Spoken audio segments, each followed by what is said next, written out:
નમસ્કાર, આપ જોઈ રહ્યા છો TV9 અત્યાર સુધીના તમામ ખાસ સમાચારો સાથે હું છું ઝરણા સોની। સમાચારની શરૂઆત એક બ્રેકિંગ ન્યૂઝથી કરીએ। સામે આવી રહ્યા છે છોટાઉદેપુરથી, જ્યાં ધોધમાર વરસાદથી બોડેલીની અનેક સોસાયટીઓમાં પાણી ભરાયા છે।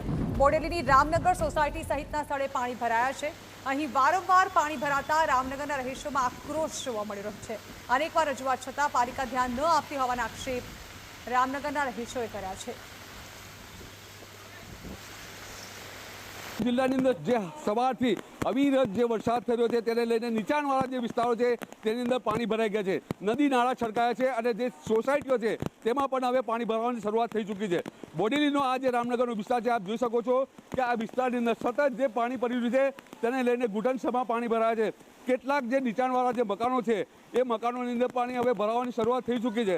હવે આ જે વિસ્તાર છે એ વિસ્તારની અંદર 4 વર્ષ પહેલાં જે ભારે વરસાદ થયો હતો તેને લઈને આ જે વિસ્તારના કેટલાક લોકોને પોતાના ઘર છોડવાનો વારો આવ્યો હતો। હવે આ જે કહેર બનેલો વરસાદ ક્યારે થશે તેની હવે આ વિસ્તારના લોકો રાહ જોઈ રહ્યા છે। મકબૂલ મંસૂરી, TV9 છોટાઉદેપુર।